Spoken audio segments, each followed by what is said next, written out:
আজকে মুসলিমদের অবস্থা খুব খারাপ। দেখলেন না, দুই একদিন থেকে সোশ্যাল মিডিয়াতে খুব ভাইরাল হচ্ছে, কিন্তু এটা দুঃখের বিষয়। দুঃখের বিষয় কি, যে মুসলিম নাম বলে তাকে টার্গেট করা হচ্ছে। একজন ভাই রিয়াজুল নামের একজন ব্যক্তি, যে কিনা ব্যবসা করে খায় কোথায়, ব্রিগেডের মাঠে আপনাদের গীতা পাঠ একটা অনুষ্ঠান হলো হিন্দুদের, সেইখানে একজন মুসলিম লোক রিয়াজুল নামের লোকটা, তার ছোটখাটো একটা ব্যবসা 22 বছর ধরে তিনি ব্যবসা করছেন। তার নাম জিজ্ঞেস করা হলো, নাম কি? তা আমার নাম রিয়াজুল, শেখ রিয়াজুল। বলছে কে মার। এখন মুসলিম নাম বলে ওকে পিটন শুরু হলো। তাকে যখন বলা হলো যে কি হয়েছিল, বলছে আমার নাম মুসলিম বলে আমাকে পিটানো হয়েছে, আমার 3000 টাকার মাল তারা ক্ষতি করেছে। তাহলে মুসলিম বলে অ্যাটাক করা হচ্ছে, এটা কেবল পরীক্ষা মাত্র, তবে আমাদেরকে পরীক্ষা উত্তীর্ণ হতে হবে। আফসোস লাগে, আজকে সোশ্যাল মিডিয়া গুলো দেখতে অনেক সময় চোখের পানি পর্যন্ত ঝরে যায়। যেই পার্শ্ববর্তী দেশ বাংলাদেশ, সেই বাংলাদেশে একটা ভয়াবহ নির্মম জঘন্য একটি ঘটনা ঘটেছে। যেই ঘটনা হয়তো আপনারা অনেকেই সোশ্যাল মিডিয়াতে ফেসবুকের মাধ্যমে দেখেছেন, যেখানে একজন বোরখা পরিহিতা মেয়ে, সে কলেজ থেকে পরীক্ষা দিয়েছে বাড়ির পথে, কোনো গাড়ি পাই নাই, হেঁটে হেঁটে বাড়ি যাচ্ছিল। কোনো গাড়ি না পেয়ে হেঁটে হেঁটে কলেজ থেকে বের হয়ে তিনি যাচ্ছেন শরীয়তপুর কলেজ। এই শরীয়তপুর কলেজ থেকে একজন ছাত্রী বাড়ি যাচ্ছেন পরীক্ষা দিয়ে, রাস্তাতে কয়েকটা লোক বেঈমান, লম্পটের বাচ্চা লম্পট, 10 জন মিলে ওই মেয়েটাকে সেই পাশে একটা জঙ্গলে নিয়ে গেল।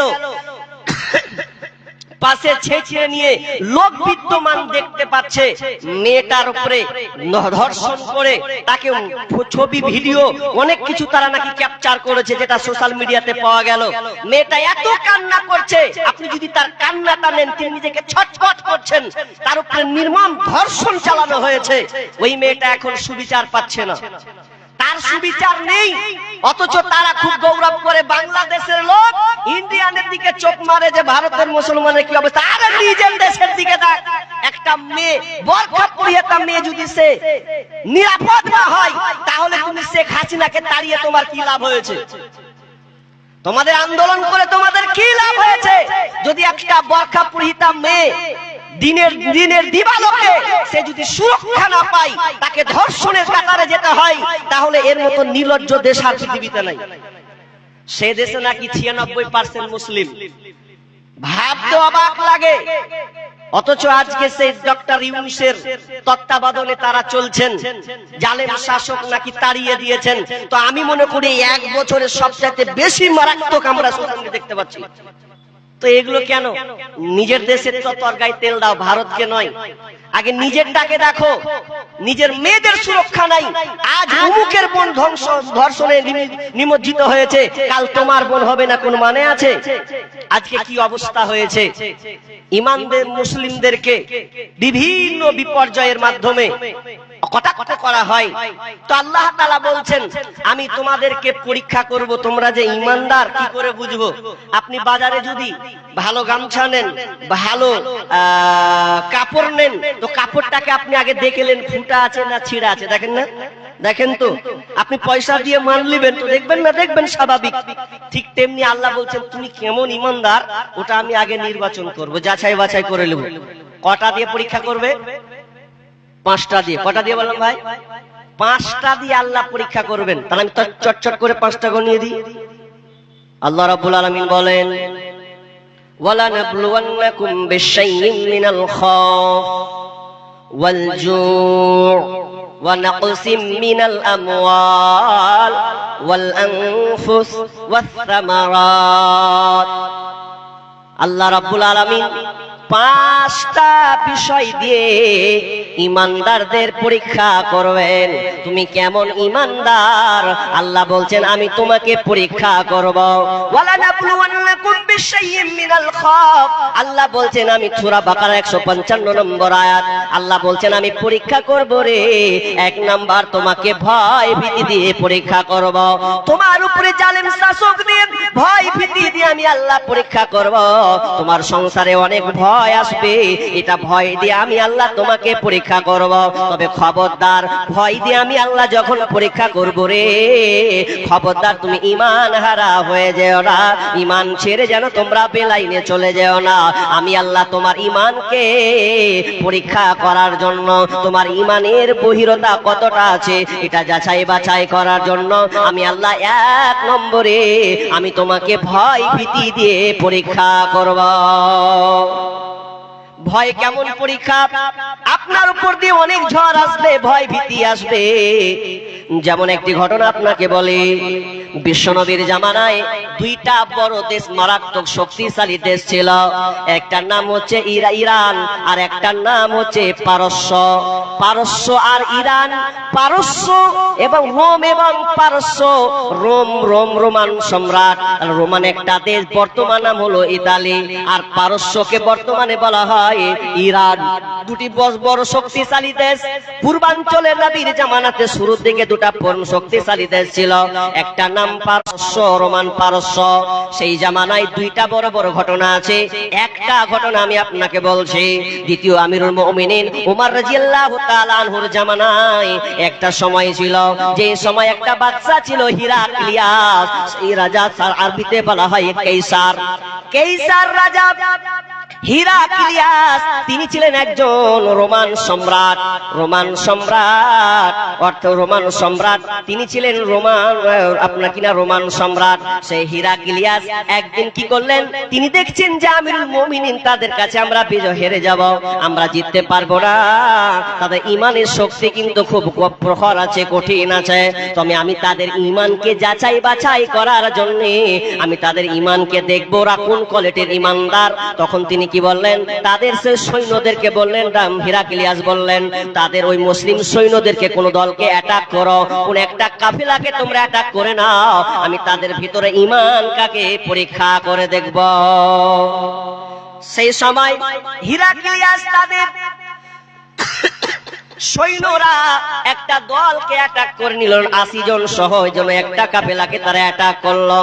অ্যাটাক করার পরে তাদেরকে যখন বন্দী করা হলো, এমন সময় হিরাক্লিয়াস বলছে, তোমাদের কাফেলার মধ্যে কি লিডার আছে, কে বলো, কে প্রথম সেনাপতি, কে কোন লিডার আছে বলো।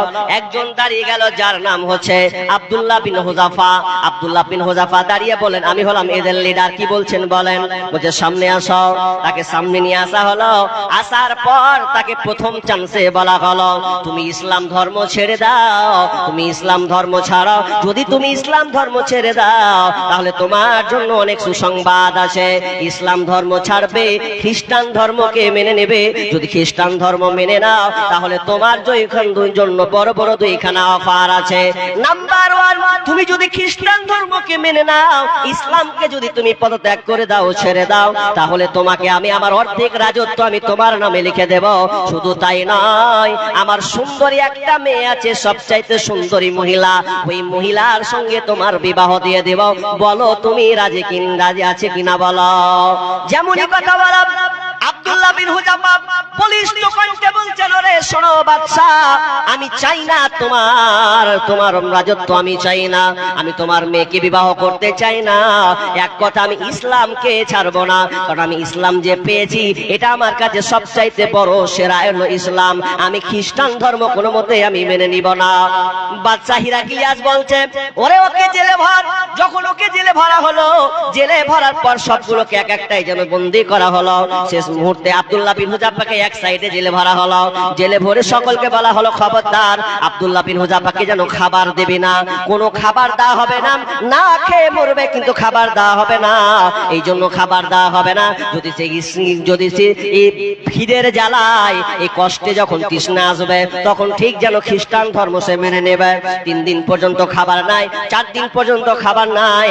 এমন সময় খবর গেল বাদশার কাছে, রাজার কাছে, রাজা আপনি তার ঈমান পরীক্ষা করবেন, ভেতরে দেখবেন তার কেমন বহর আছে, ও তো মরে যাবে, ওকে তো খেতে দেওয়া উচিত। বলছে ঠিক আছে খেতে দাও। খেতে কি দিতে হবে শুনে নাও, খবরদার হালাল খাবার নয়, কারণ তুমি ওদেরকে খেতে দেবে শুকরের মাংস কেটে নিয়ে আসো, শুকরের মাংস তাকে খেতে দেবে, আর পানিও দিবে না, পানির সঙ্গে মদকে মিশিয়ে দেবে এবং তার সামনে পরিবেশন করবে। দারোয়ান এসে খাবার আগিয়ে দিল, ওরে আব্দুল্লাহ খাবারটা খেয়ে নাও। যখন জিজ্ঞেস করা হলো ভাই এদের মধ্যে কি খাবার আছে, কি খাবার এখানে লুকিয়ে আছে, তখন বলছে এটা শূকরের মাংস আছে আর এবং পানির সঙ্গে মদ মিশানো আছে। যখন এই কথা বলা যেন আর মদ খেতে লাগলো না, ছুঁড়ে দূরে যেন ফেলে দিল। না আমি মুসলমান, শূকরের মাংস খাবো না। একদিন খায় না, 2 দিন খাই না, 3 দিন খাই না। ওরে মুসলমান তুমি কান করে শোনো, যারা তোমরা মুসলমান দাবি করো, ও মুসলমান তুমি কিসের মুসলমান? অথচ আব্দুল্লাহ বিন হুযাফার দিকে একবার লক্ষ্য করো, না খেয়ে আছে, কোনো খাবার নাই। আল্লাহ তাআলা বলেছেন যদি তুমি কোনো বিপদে পড়ে যাও, সূরা হুজুরাতে মাইদাতে আছে, যদি তুমি কোনো বিপদে পড়ে যাও আর শূকরের মাংস বা কোনো হারাম খাবার যদি তোমার সামনে আসে তাহলে তুমি খেতে পারো, সমস্যা হবে না। কিন্তু আব্দুল্লাহ বিন হুযাফা বলছেন না আমি কোনো মতে আমি খাবো না। কেমন তার ইমানদার দেখেন। অথচ আমরা মুসলমান হারাম খেতে আমরা দ্বিধাবোধ করি না, যেটা হারাম তো আমরা মুখে পান করে খাই। আর আব্দুল্লাহ বিন হুযাফা যেন খাচ্ছেন না, খাই না খাই না খাই না। বাদশা বলতে এক কাজ কর, ওকে আবার বাইরে নিয়ে আয়, বাইরে নিয়ে এসে ওকে শুলিতে ঝরাবো, ফাঁসিয়ে দিয়ে দেব। আর তাকে উল্টা তাকে টাঙিয়ে দেওয়া হোক। যখন তাকে টাঙিয়ে দেওয়া হলো বলছে ওরে আব্দুল্লাহ এখনো তোর সময় আছে, এখনো তোর সময় আছে, তুই ঈমান ছাড়বে কিনা বল, ইসলাম ছাড়বে কিনা বল, খ্রিস্টান ধর্ম ত্যাগ, খ্রিস্টান ধর্মকে মেনে নে, আমি আবার তোকে ছেড়ে দেব এবং ভালো পর্যায়ে তুমি চলে যাবে। আব্দুল্লাহ বিন হুযাফা বলছে এটা আমি কখনোই আমি যেটা মেনে নিব না, আমি ইসলাম খানাকে ছাড়ব না। উল্টা করে টেঙে দেওয়া হলো, উল্টা করে টেঙে দিয়ে বলছে এখনো সময় আছে বল, বলছে না আমি ইসলাম ছাড়বো না। যতই তোমরা আমাকে ভয় দেখাও না কেন, যতই আমাকে তোমরা আমার উপরে অত্যাচার নির্মম নির্যাতন চালাও না কেন, আমি আব্দুল্লাহ একমাত্র বিন্দু রক্ত থাকতে, আমার শ্বাস থাকতে আমি ইসলামকে ছাড়বো না। এমন সময় তারা ও একটা 80 জন কাফেলার মধ্যে একজনকে নিয়ে এসে বলছে এক কাজ কর, পুরো কড়াই নিয়ে আয়, যেটাখানে কড়াই কি হাজার হাজার সৈন্যর খাবারে রান্না হয়, বড় একটা কড়াই নিয়ে আসা হলো। কড়াইটা নিয়ে এসে গরম তেলকে ঢালা হলো, তেল ঢেলে উত্তপ্ত গরম দাও দাও দাও দাও করে জ্বলছে, উত্তপ্ত গরম করে দেওয়া হয়েছে, তেল যেন টকবক টকবক করে যেন ফুটছে। বলছে এখনো সময় আছে, ভরে দেব। একজনকে যেন ঝুলিয়ে তার একদম গরম তেলে যখন ফেলে দেওয়া হলো, যেমনই ফেলে দেওয়া পুরো শরীর যেন রকম, শরীর থেকে মাংসগুলো ঝরতে ঝরতে যেন পড়ে গেল, কঙ্কালে যেন পরিণত হয়ে গেল। আব্দুল্লাহ বিন হুযাফার সামনে এবার বলছে দেখ তোদেরই বুক দেখ কঙ্কাল করে দিয়েছে, তোর সময় আছে বল।